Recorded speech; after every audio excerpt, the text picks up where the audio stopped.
Welcome to CSEB aspirants. അപ്പോൾ ഇന്ന് നമ്മൾ ഡിസ്കസ് ചെയ്യുന്നത് നമ്മുടെ കോസ്റ്റ് അക്കൗണ്ടിങ്ങിൻ്റെ ഒരു ഇമ്പോർട്ടൻ്റ് ആയ ഒരു ചെറിയ ഭാഗമാണ് എക്കണോമിക് ഓർഡർ ക്വാണ്ടിറ്റി. അപ്പോൾ എക്കണോമിക് ഓർഡർ ക്വാണ്ടിറ്റി എന്നത് ചെറിയൊരു ഭാഗമാണ്, നമുക്ക് ക്വസ്റ്റ്യൻസ് കാണാറുണ്ട് കേട്ടോ. അപ്പോൾ നമുക്ക് എക്കണോമിക് ഓർഡർ ക്വാണ്ടിറ്റി എന്താണെന്ന് നോക്കാം. അപ്പോൾ എക്കണോമിക് ഓർഡർ ക്വാണ്ടിറ്റിയുടെ ഇക്വേഷൻസ് ഒക്കെ അറിയാം, പക്ഷേ ഇത് എന്താണ് സംഭവം എന്ന് പെർഫെക്റ്റ് ആയിട്ടുള്ള കൺസെപ്റ്റ് അറിയില്ല. അപ്പോൾ അങ്ങനെ അറിയില്ല എന്ന് പറഞ്ഞിട്ടുള്ള കുട്ടികൾക്ക് വേണ്ടിയിട്ടുള്ളതാണ് ഈ വീഡിയോ കേട്ടോ. എന്താണ് അത് സംഭവം, ആക്ച്വൽ എന്താണ് ഈ എക്കണോമിക് ഓർഡർ ക്വാണ്ടിറ്റി? അപ്പോൾ അതിൻ്റെ ഇക്വേഷൻ അറിയാം, പ്രോബ്ലം ചെയ്യാനറിയാം, പക്ഷേ ഇതെന്താണ് ഇതിൻ്റെ ഒരു ഒറിജിനൽ കൺസെപ്റ്റ് എന്ന് ക്ലിയർ ആവാത്ത കുട്ടികളുണ്ടെങ്കിൽ അവരിതൊന്ന് കാണുക. Okay, economic order quantity model is a fundamental കൺസെപ്റ്റാണ് ഇൻവെൻട്രി മാനേജ്മെൻറ്റിൻ്റെ അല്ലെങ്കിൽ സപ്ലൈ ചെയിൻ ഒപ്റ്റിമൈസേഷനുമായി ബന്ധപ്പെട്ട് കോസ്റ്റ് കൺട്രോൾ ടെക്നിക്കിലുള്ള വളരെ ഇമ്പോർട്ടൻ്റ് ആയ ഒരു ടെക്നിക്ക് തന്നെയാണ് എക്കണോമിക് ഓർഡർ ക്വാണ്ടിറ്റി എന്ന് പറഞ്ഞാൽ. അതെന്താണ് സംഭവം? It is designed to determine the optimal order quantity that minimises the total cost associated with inventory. അതായത് ഇതൊരു ഒപ്റ്റിമൽ ഓർഡർ ക്വാണ്ടിറ്റിയാണ്. അത് ടോട്ടൽ കോസ്റ്റിന്, ഇൻവെൻട്രിയുമായി ബന്ധപ്പെട്ട് നിൽക്കുന്ന ടോട്ടൽ കോസ്റ്റിനെ മിനിമൈസ് ചെയ്യാൻ വേണ്ടിയിട്ട്, അല്ലെങ്കിൽ ഏറ്റവും മിനിമലായിട്ടുള്ള ടോട്ടൽ കോസ്റ്റ് നിർണ്ണയിക്കാനാണ് ഈ ഒരു economic order quantity level use ചെയ്യുന്നതെന്ന് പറയാം. അപ്പോൾ നമ്മൾ ഈ ഒരു എക്കണോമിക് ഓർഡർ ക്വാണ്ടിറ്റിയുമായി ബന്ധപ്പെട്ട് നമ്മൾ ഓർത്ത് വെക്കേണ്ട 2 ടൈപ്പ് ഓഫ് കോസ്റ്റുകളാണുള്ളത്. അപ്പം നമുക്കറിയാം എല്ലായിടത്തും പർച്ചേസ് കോസ്റ്റ് ഉണ്ടായിരിക്കും അല്ലേ. അപ്പോൾ പർച്ചേസ് കോസ്റ്റ് എന്തായാലും ഉണ്ടാവും. അതുപോലെ തന്നെ ഓർഡറിങ് കോസ്റ്റുകളുണ്ട് അല്ലേ. ഇപ്പോൾ മെറ്റീരിയൽ നമ്മൾ ഓർഡർ ചെയ്യുന്നു, അപ്പോൾ ഓർഡറിങ് കോസ്റ്റ് ഉണ്ടായിരിക്കും. അപ്പോൾ cost incurred every time an order is placed. ഒരു ഓർഡർ പ്ലേസ് ചെയ്യുമ്പം ഉണ്ടാകുന്ന എവറി ടൈം, ഓരോ സമയം ഉണ്ടാകുന്ന ഒരു ചിലവുണ്ടല്ലോ, അതാണ് ഈ ഓർഡറിങ് കോസ്റ്റ് എന്നതുകൊണ്ട് ഉദ്ദേശിക്കുന്നത്. ഓക്കെ, അതുപോലെ തന്നെ ഹോൾഡിംഗ് കോസ്റ്റ് ഉണ്ട്. ഹോൾഡിംഗ് കോസ്റ്റിൻ്റെ വേറൊരു പേരാണ് ക്യാരിയിങ് കോസ്റ്റ് എന്ന് പറയും കേട്ടോ. ഹോൾഡിംഗ് കോസ്റ്റിൻ്റെ വേറൊരു എന്താണ് ക്യാരിയിങ് കോസ്റ്റ്.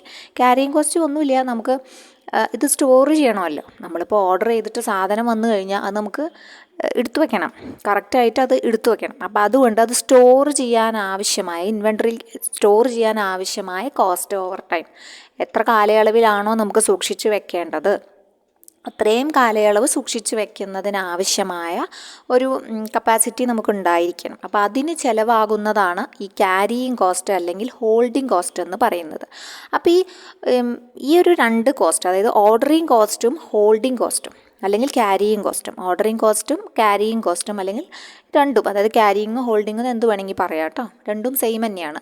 അപ്പോൾ ഇത് കുറയ്ക്കുന്ന ഒരു ലെവലാണ് ഈ എക്കണോമിക് ഓർഡർ ക്വാണ്ടിറ്റി എന്ന് പറയുന്നത്. ഇതിനൊക്കെ കുറയ്ക്കുന്ന ഒരു സൈസ് ഓഫ് ഓർഡർ ആണിത്. അപ്പോൾ economic order quantity is that size of order. ഏത് സൈസ് ഓഫ് ഓർഡറിലാണോ ഈ കോസ്റ്റ്, 2 കോസ്റ്റ് നമ്മൾ പറഞ്ഞല്ലോ, ക്യാരിയിങ് കോസ്റ്റും അതുപോലെ തന്നെ ഓർഡറിങ് കോസ്റ്റും ഏറ്റവും മിനിമലായിട്ട് വരുന്നത് അതാണ് EOQ എന്ന് പറയുന്നത് കേട്ടോ. അതായത് മെറ്റീരിയൽ കോസ്റ്റും അതുപോലെ തന്നെ നമ്മുടെ ഹോൾഡിംഗ് കോസ്റ്റും അല്ലെങ്കിൽ ക്യാരിയിങ് കോസ്റ്റും, അത് ഏതൊരു സൈസ് ഓഫ് ഓർഡറിലാണോ ഏറ്റവും ആനുവൽ കോസ്റ്റുമായി കമ്പയർ ചെയ്ത് ടോട്ടൽ ആനുവൽ കോസ്റ്റിൽ ഏറ്റവും മിനിമൈസ് ചെയ്ത് നിൽക്കുന്നത് ആ ഒരു സൈസ് ഓഫ് ഓർഡറിനെ പറയുന്നതാണ് EOQ എന്ന് പറഞ്ഞു കഴിഞ്ഞാൽ. അതാണ് ഇതിൽ പ്രധാനമായിട്ട് മനസ്സിലാക്കേണ്ട കാര്യം അതാണ് കേട്ടോ. അപ്പോൾ അത് നമുക്ക് താഴെ നമ്മളൊരു ഡയഗ്രാം നോക്കുമ്പോൾ നമുക്ക് മനസ്സിലാവും. അതായത് ഓർഡറിങ് കോസ്റ്റ് ഉണ്ട്, അതുപോലെ തന്നെ ടോട്ടൽ കോസ്റ്റ് ഉണ്ട്, ക്യാരിയിങ് കോസ്റ്റ് ഉണ്ട്, ഇൻവെൻട്രി ക്യാരിയിങ് കോസ്റ്റ് ഉണ്ട്. അപ്പോൾ ഈ ഒരു ഓർഡറിങ് കോസ്റ്റും അതുപോലെ തന്നെ ക്യാരിയിങ് കോസ്റ്റും, ഓർഡറിങ് കോസ്റ്റ് ഉണ്ട്, ക്യാരിയിങ് കോസ്റ്റ് ഉണ്ട്. സോ ഓർഡറിങ് കോസ്റ്റും ക്യാരിയിങ് കോസ്റ്റും തമ്മിൽ കൂട്ടിമുട്ടുന്ന ഒരു പോയിന്റ് നമ്മൾ കാണുന്നുണ്ട് അല്ലേ. പരസ്പരം കടന്നു പോകുന്ന ഒരു പോയിന്റ് ഉണ്ട്. അപ്പോൾ ആ ഒരു ഏരിയ, അത് ചെന്ന് നിൽക്കുന്ന ആ ടോട്ടൽ കോസ്റ്റിലാണ് ഏറ്റവും മിനിമലായിട്ടുള്ള പോയിന്റ് ഉള്ളത്. ഓക്കെ, ആ ഒരു ഗ്രാഫിൻ്റെ ഏറ്റവും മിനിമൽ പോയിന്റ്, ടോട്ടൽ കോസ്റ്റിൻ്റെ ഏറ്റവും മിനിമൽ പോർഷൻ അതാണ്, അല്ലെങ്കിൽ ആ സൈസ് ഓഫ് ഓർഡറിനെയാണ് നമ്മൾ എന്തു പറയുന്നത്, EOQ എന്ന് പറയുന്നത് കേട്ടോ. ഓർഡറിങ് കോസ്റ്റും ക്യാരിയിങ് കോസ്റ്റും തമ്മിൽ കടന്നു പോകുന്ന അല്ലെങ്കിൽ കൂട്ടിമുട്ടുന്ന ഒരു ബിന്ദുവുണ്ട് അല്ലേ, ആ ബിന്ദുവിൽ നിന്ന് ടോട്ടൽ കോസ്റ്റിലേക്കുള്ള ഒരു രേഖ കാണാനുണ്ട്. അപ്പോൾ അത് ടോട്ടൽ കോസ്റ്റിൽ എത്തി നിൽക്കുന്ന ആ പോയിന്റിനെയാണ് നമ്മൾ എന്ത് പറയുന്നത്, ആ ഒരു സൈസ് ഓഫ് ഓർഡർ, അതാണ് നമ്മൾ ഉദ്ദേശിക്കുന്നത്. അത്രയേ ഉള്ളൂ. അതായത് ഏത് സൈസ് ഓഫ് ഓർഡറിലാണോ നമ്മുടെ ഓർഡറിങ് കോസ്റ്റും അതുപോലെ തന്നെ ക്യാരിയിങ് കോസ്റ്റും ഏറ്റവും മിനിമലായിട്ട് വരുന്നത്, അതാണ് EOQ എന്ന് പറഞ്ഞു കഴിഞ്ഞാൽ, എക്കണോമിക് ഓർഡർ ക്വാണ്ടിറ്റി എന്ന് പറഞ്ഞു കഴിഞ്ഞാൽ. പിന്നെ നമ്മൾ മനസ്സിലാക്കേണ്ടത് എന്തിനാണ് ഈ EOQ യൂസ് ചെയ്യുന്നത്, മോഡൽ എന്തിനാണ്? പ്രധാനമായിട്ട് ഇത് തന്നെ, minimise the total cost minimise ചെയ്യുക. അതായത് including ordering and holding cost. Ordering കോസ്റ്റിനെയും ഹോൾഡിംഗ് കോസ്റ്റിനെയും കുറയ്ക്കുന്നത് വഴി ടോട്ടൽ കോസ്റ്റിനെ മിനിമൈസ് അതാണ് അവരുടെ പ്രൈമറി ഒബ്ജക്റ്റീവ്. അതിന് വേണ്ടിയിട്ടാണ് ഈ economic order quantity model use ചെയ്യുന്നത് കേട്ടോ. ഓക്കെ, അപ്പോൾ അതൊന്ന് ശ്രദ്ധിച്ചു വെക്കണം. Minimise the total cost including ordering and holding cost. അതിന് വേണ്ടിയിട്ടാണ് economic order quantity model use ചെയ്യുന്നത്. അപ്പോൾ അവർക്ക് എന്തുണ്ട്, ഇക്വേഷൻ ഉണ്ട്. അപ്പോൾ ഇക്വേഷൻ പഠിച്ചു വെക്കണം. Economic order quantity is that level where ordering cost and carrying cost lines intercept each other. നമ്മൾ നേരത്തെ കണ്ടുല്ലോ, ഇൻ്റർസെപ്റ്റ് ചെയ്യുന്ന ഈ ഒരു പോയിൻറ്റിൻ്റെ ടോട്ടൽ കോസ്റ്റിൽ നിൽക്കുന്ന ആ ഒരു സൈസ് ഓഫ് ഓർഡറിനെയാണ് നമ്മൾ EOQ എന്ന് പറയുന്നത് എന്ന് കണ്ടു. പിന്നെ നമ്മളെ ഇക്വേഷൻ വളരെ ഇമ്പോർട്ടൻ്റ് ആണ്. EOQ എന്ന് പറഞ്ഞു കഴിഞ്ഞാൽ √2AO/C. അപ്പോൾ ഇത് വേറെ രീതിയിലും ബുക്കിൽ കാണാറുണ്ട് കേട്ടോ. 2CO / I എന്ന് പറഞ്ഞിട്ടുള്ള ഇക്വേഷൻ കൂടി ഓൾസോ കാണാറുണ്ട് കേട്ടോ. അപ്പോൾ 2 ഇക്വേഷൻസ് കാണാറുണ്ട്. രണ്ടും സെയിം തന്നെയാണ്, വ്യത്യാസമൊന്നുമില്ല. EOQ എന്ന് പറഞ്ഞു കഴിഞ്ഞാൽ ഇവിടെ വരുന്നത് എന്ന് പറഞ്ഞു കഴിഞ്ഞാൽ ആനുവൽ ഡിമാൻഡ് എന്ന് വെച്ചാൽ ആനുവൽ കൺസംഷൻ, ആ വർഷത്തിലുള്ള എത്ര കൺസംഷനാണ് പറയണത്, അതാണ് ആനുവൽ ഡിമാൻഡ് എന്നതുകൊണ്ട് ഉദ്ദേശിക്കുന്നത്. പിന്നെ O എന്ന് പറഞ്ഞു കഴിഞ്ഞാൽ ഓർഡറിങ് കോസ്റ്റാണ്, പെർ ഓർഡർ ആണ് നോക്കുക. മറ്റേത് പെർ യൂണിറ്റ് ആണ് ഹോൾഡിംഗ് കോസ്റ്റ് നോക്കുക.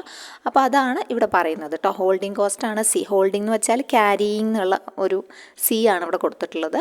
അപ്പോൾ ക്യാരിയിങ് കോസ്റ്റ് എന്ന് പഠിച്ചു വെക്കാം, എന്നാലും ഓക്കെയാണ്. അപ്പോൾ ആനുവൽ ഡിമാൻഡ് 2AO/C. ഇനി ഇതേ ഇക്വേഷൻ നമ്മൾ വേറെ രീതിയിൽ കാണാറുണ്ട്. അത് √2CO / I എന്നുള്ള ഫോർമുലയായിരുന്നു. അപ്പോൾ I വെച്ചാൽ താഴെ വരുന്ന I ഹോൾഡിംഗ് കോസ്റ്റിനെ സൂചിപ്പിക്കുന്നു. അവിടെ C തന്നെയാണ് ആനുവൽ കൺസംഷൻ തന്നെയാണ്. ഓർഡറിങ് കോസ്റ്റ് തന്നെയാണ് കേട്ടോ. ചില പുസ്തകങ്ങളിൽ അങ്ങനെയാണ് കാണുന്നത്, ചില പുസ്തകങ്ങളിൽ ഇങ്ങനെയും കാണാറുണ്ട്. സോ രണ്ടും ജസ്റ്റ് ഒന്ന് ഓർത്ത് വയ്ക്കുക. അപ്പോൾ ഇങ്ങനെ പ്രോബ്ലംസ് വന്നു കഴിഞ്ഞാൽ നിങ്ങൾ അറിയില്ല എന്ന് വിചാരിച്ചിട്ട് കാണാതിരിക്കരുത്. എളുപ്പമുള്ള ഫോർമുലയാണ് √2AO/C എന്നത് കേട്ടോ. അപ്പോൾ അത് ആനുവൽ ഡിമാൻഡാണ് അല്ലെങ്കിൽ ആനുവൽ കൺസംഷനാണ് A എന്നതും. O എന്നത് ഓർഡറിങ് കോസ്റ്റ് പെർ ഓർഡർ ആണെന്നും പിന്നെ C എന്നത് ക്യാരിയിങ് കോസ്റ്റ് അല്ലെങ്കിൽ ഹോൾഡിംഗ് കോസ്റ്റ് പെർ യൂണിറ്റ് ആണെന്നും ഒന്ന് മനസ്സിലാക്കി വയ്ക്കാം. ഇനി നമുക്ക് ഈ ഒരു ഓർഡറിങ് കോസ്റ്റും ക്യാരിയിങ് കോസ്റ്റും ജസ്റ്റ് ഒന്ന് മനസ്സിലാക്കാം. അത് മാത്രമേ ഇതിലുള്ളൂ കാര്യമായിട്ട്.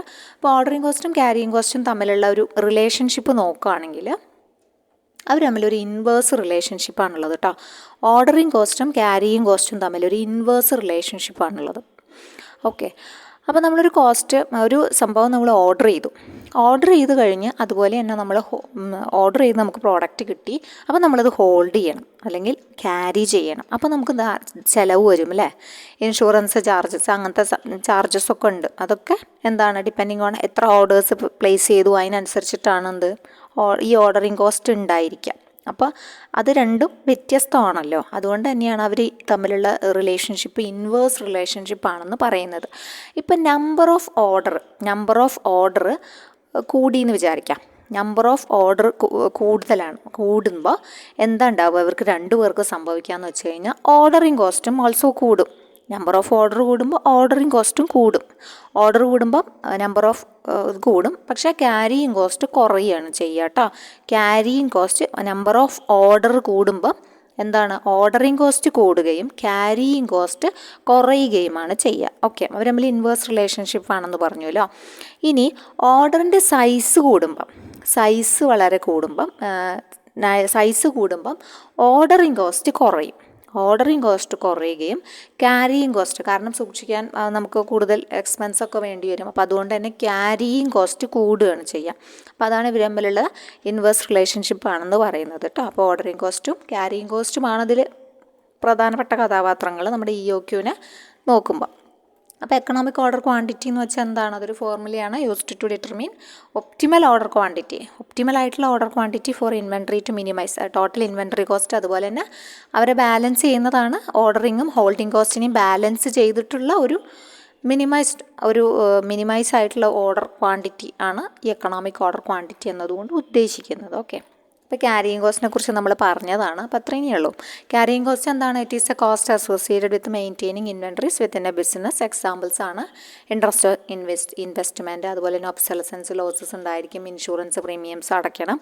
കാരണം ക്യാരിയിങ് കോസ്റ്റ് ഹോൾഡിംഗ് കോസ്റ്റിന് വേണ്ടിയിട്ട് നമ്മൾ ഇൻഷുറൻസ് എടുക്കലും പ്രീമിയംസ് അടയ്ക്കലൊക്കെ വേണമല്ലോ.